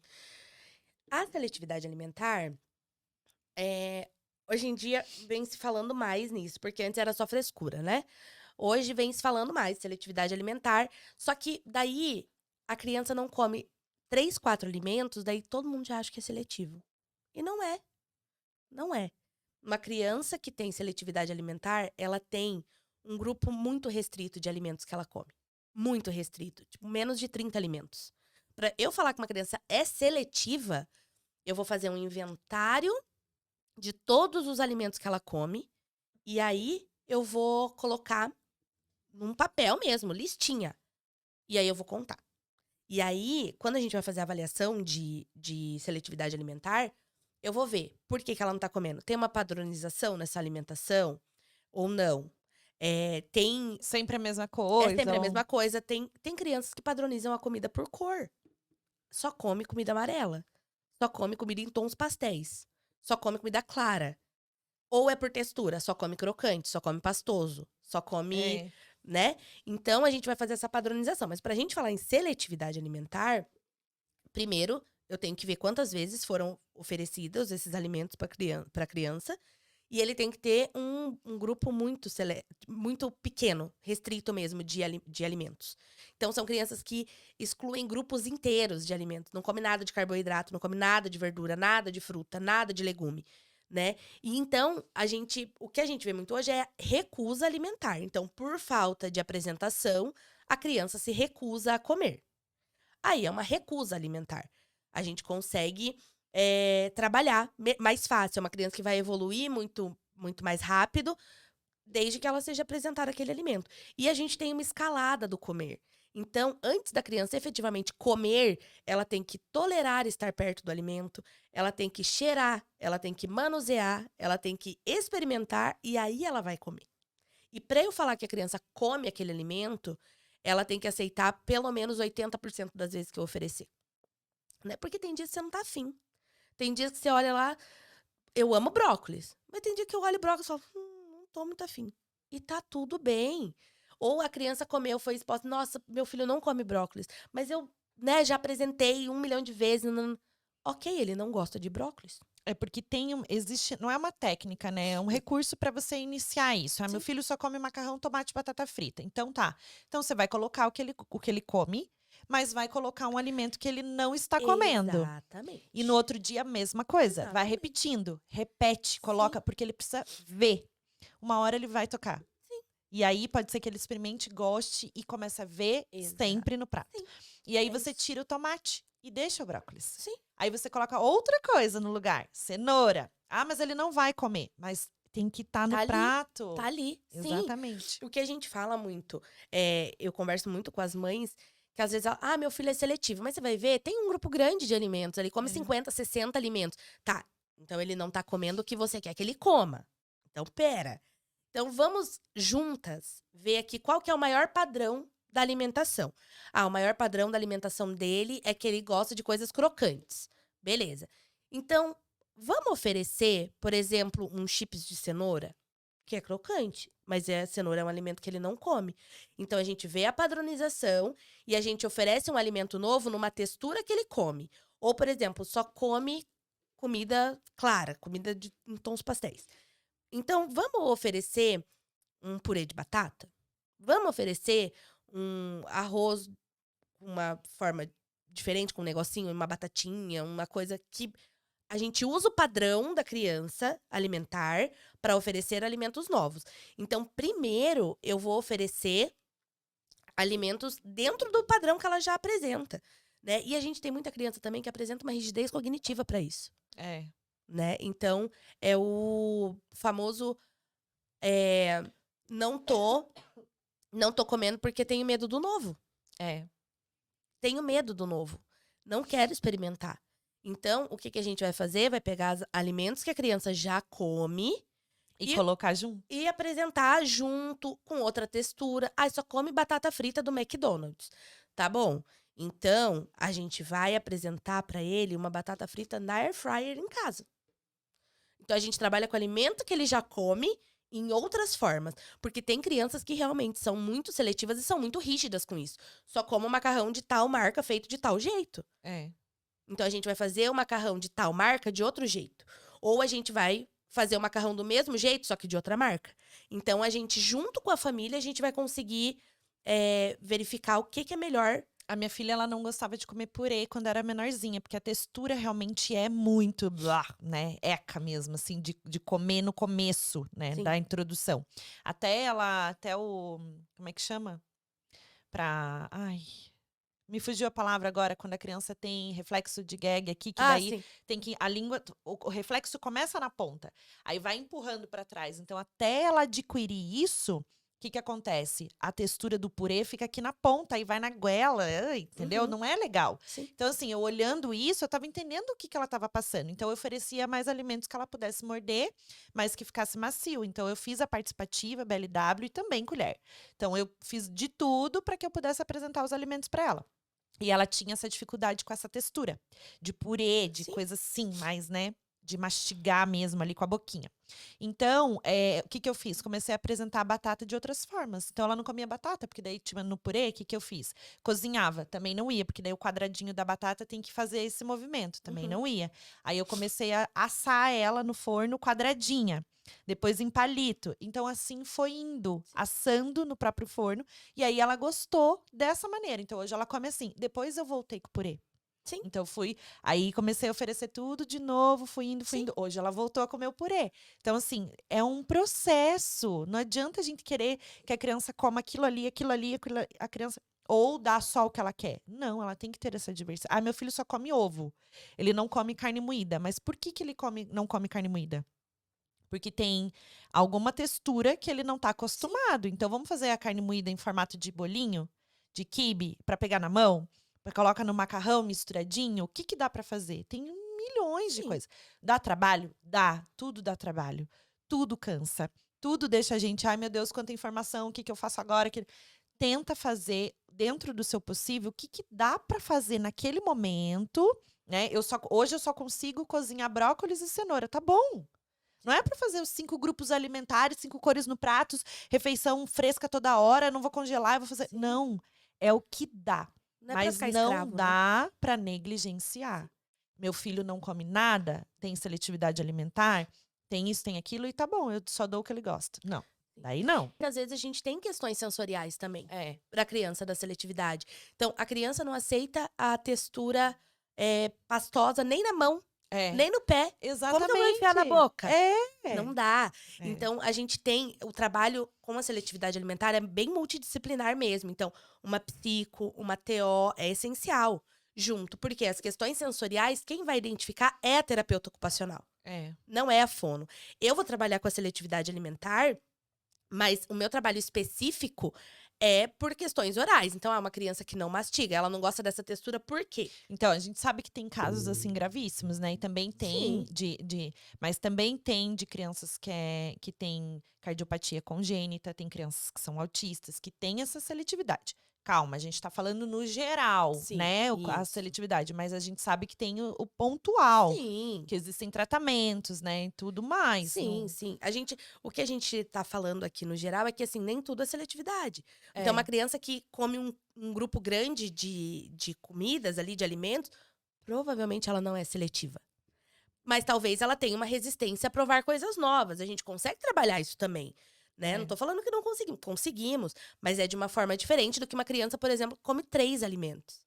Eu já tive um paciente que ele comia polenta frita, daí podia ser a mãe fazer, mas tinha que ser do dia. Por quê? Porque o padrão de alimentação dele era crocante. Então, polenta frita, biscoito de polvilho e era isso. O dia inteiro. Só isso.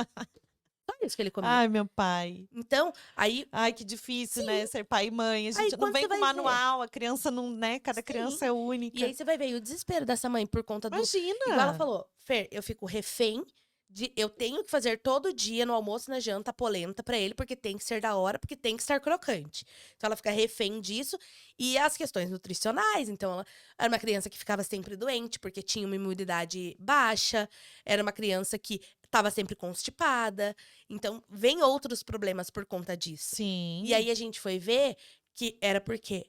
Por conta de questões sensoriais. Então, ele foi pra TO trabalhar essas questões sensoriais. E quando ele conseguiu se organizar sensorialmente, pronto. Tem isso Começamos a também. inserir. É um alerta para os pais. Quando o meu filho não gosta do pezinho na areia, né? No pé na grama, né? Essas questões são sensoriais. Ele Sensoriais. não vai realmente comer uma textura de alguma coisa. Sim, Então, sim, é um alerta. Vale sim. como, né, a gente prestar Sim. atenção. As questões sensoriais, então, o nosso sistema sensorial ali são vários. Quando a gente fala em sensações e tudo mais, a gente fala, ai, tato, visão, audição, paladar e olfato. Não, tem muito mais coisa por trás. É. Então, a gente tem o sistema tátil que a gente fala, é o corpo inteiro, é tudo que é pele, É, na né? antroposofia, voltando, a gente fala sobre isso. São 4 sentidos, né? Antroposóficos da criança que a gente enxerga dentro desse. Não é método, tá? É o que. A linha de conduta do que a gente pode mostrar para a criança, fazer, integrar a criança. Então, são 4, né? Que é o tato, o movimento, o equilíbrio e o vital. O vital é tudo que preenche a criança. É o brincar, é o se alimentar, é o sono, é tudo que está preenchendo vitalmente para aquela criança ficar em pé. Isso é como se fosse um órgão para eu preencher, é um estado anímico da criança, é tudo, é emocional, espiritual, é tudo que alimenta. Aí vem as outras coisas que complementam. O tato, por exemplo, que é na parte sensorial, que ela vai desenvolver o cognitivo, o movimento, que vai me dar o andar, o falar, né? E o equilíbrio, que é o que vai manter a criança com as habilidades, tudo que ela precisa para aprender. Então, veja, é integral. A gente precisa olhar para a criança em todos os sentidos integralmente. Sim. Se ela está se desenvolvendo bem, se ela está caminhando, se ela está correndo, se ela não tem dificuldade, se ela pega em tudo. Então, essa criança ela está se desenvolvendo, vale como alerta, né? Tem que ter um caminho, é o caminho do desenvolver. Então, às Sim. vezes a gente acha, não, tá no tempo ainda, vai falar, vai fazer isso. Igual você falou aqui, né? Não, ainda tá no tempo de trocar o L pelo R, né? Porque Sim. vai vir. Mas assim, mas eu tô observando que tem alguma coisa. Exatamente. Então, uma coisa é assim, a gente tem que deixar bem claro. Não dá para negligenciar o nosso filho, olhar e falar assim, não, daqui a pouco tudo se resolve. Não, não vai Sim. resolver, né? Exatamente. É por isso que a gente fala, eu falo muito dos marcos do desenvolvimento, né? Porque hoje muito se fala, ai, cada um tem seu tempo, espera, cada um tem seu tempo. Sim, cada um tem seu tempo. Mas dentro do cada um tem seu tempo, tem o tempo de todo mundo. Então a gente tem o Uma marco, a linha. gente tem ali o que é óbvio. Tem crianças, os marcos lá de 3 a 6 meses. Ok, tem criança que com 6 meses vai estar fazendo, tem criança que com 5 já vai estar fazendo o marco de 6. Mas tem criança com 4 que ainda não fez o marco de 3. Então, a gente tem esse espaço, né? Mas a gente tem os marcos para isso, para nortear. Porque você imagina, não, espera, vai falar, vai falar. Chega a criança para mim com 7 anos no consultório, não fala, e aí? Não, não. E esses 7 anos que a gente perdeu? Negligenciou. Exatamente. Porque não volta. E aí, quando a gente fala em funcionamento cerebral, a gente fala em poda neural, né? Então, poda neural tá ali, é a limpeza do HD do cérebro. Então, o que ele usa sempre, tá ali, tá guardadinho, tá em uso, tá... Não usa, tchau. Vai pra um lugarzinho lá no cérebro que não ocupa muito espaço, sabe? Sim. Pra ele poder absorver É uma informações caixinha novas. de armazenamento e ela precisa estar em manutenção o tempo Exatamente. todo, né? O cérebro ele vai se desenvolver e tem todo o tempo, né? A gente sabe que a criança não tem o córtex pré-frontal. Uma criança que fica que nem minha filha, às vezes, né, brincando de cuspir atrás da cama, que eu falo, o que você tá fazendo aí? Tô cuspindo aqui, tipo, né? Não tem o córtex pré-frontal. Como é que eu vou brigar com uma criança? A gente é o adulto, nós somos o cérebro pensante. Então, se a criança está agindo daquela forma, se tem um mau comportamento, está fazendo aquilo, se tem seletividade, não dorme, não fala, não. É você que precisa ter esse olhar, né? Ah, mas é muito difícil ser pai e mãe, é muita informação. Sim. É muita informação. Você filtrar a informação. Eu vou pegando um pouquinho aqui, vou trazendo um pouquinho aqui, Sim. eu junto.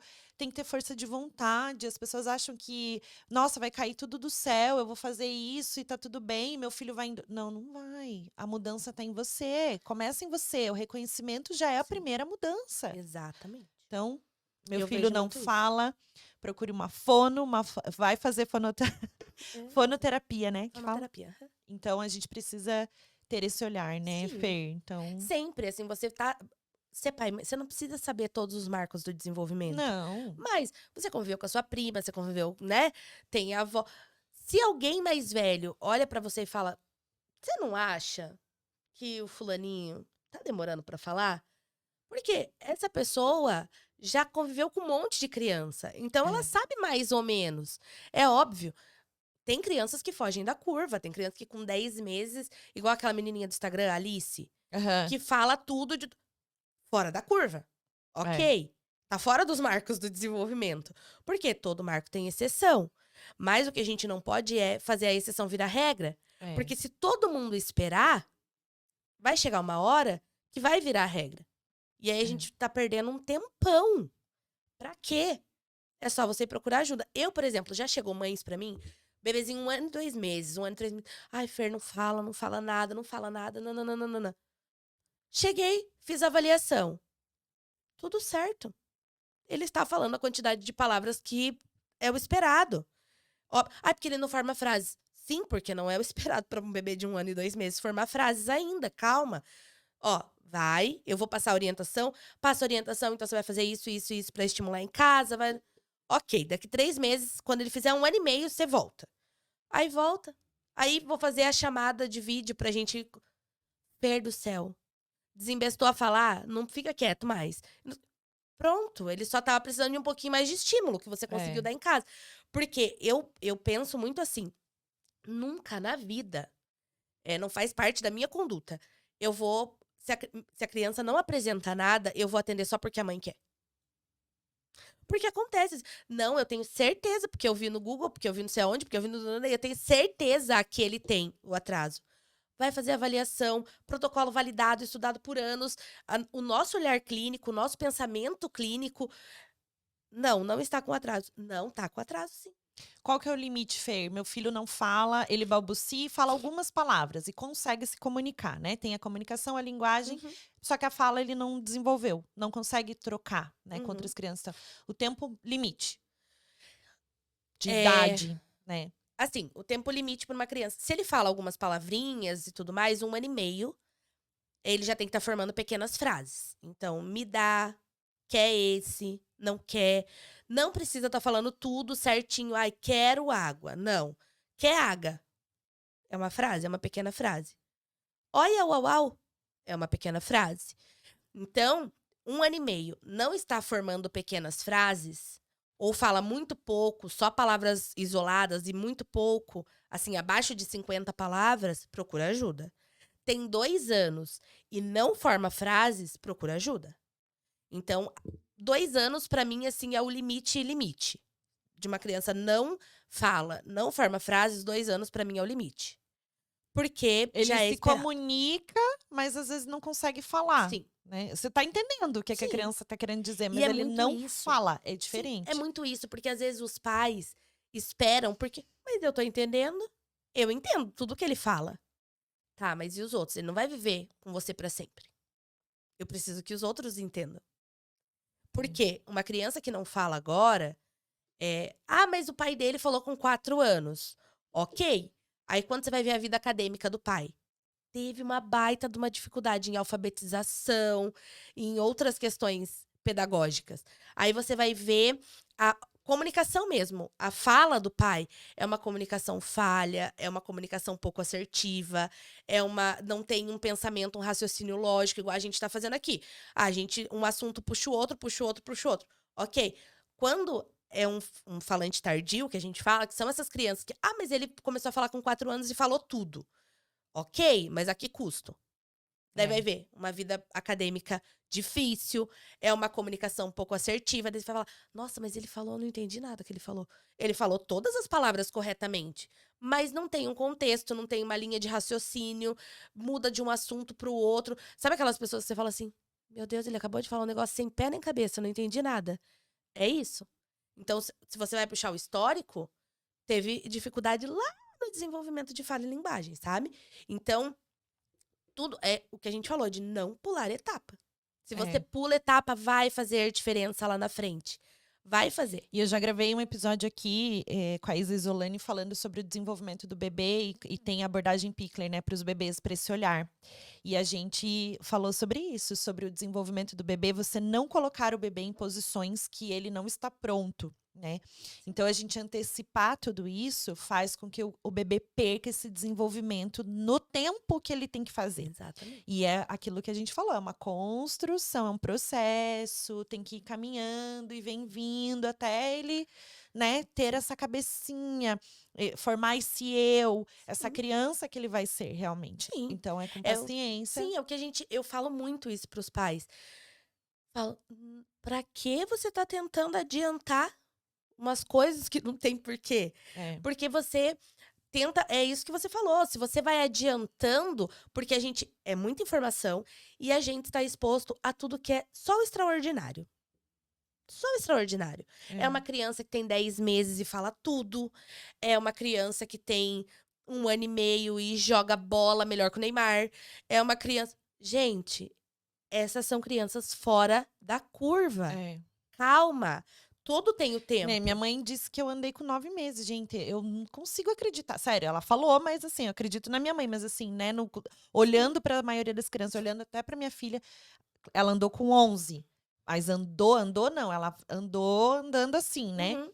Então assim, é precoce, Sim, né, 9 meses, imagina eu andando com 9 meses. sim. Bom, eu já era uma criança cabeça grande, andou com 9 meses, já é imperativa, quanta coisa que já não Sim. interferiu. Então tem tudo Nossa, se fosse isso, hoje em dia, você ia ter temperamento. uma lista de diagnósticos. Exatamente, exata mas eu devo ter, eu acho que porque o déficit de atenção tem isso muito, né, relacionado aos adultos mesmo. Então, Sim, sim. cai a bolinha, eu tô prestando atenção, viajando, entendeu. Uhum. E é isso, a gente tem esse olhar, né, hoje em dia os adultos Sim. estão sendo diagnosticados também. Sim. E não é errado, não é doença, autismo não é doença, Não. é um transtorno. Tem tratamento, tem como socializar uma criança.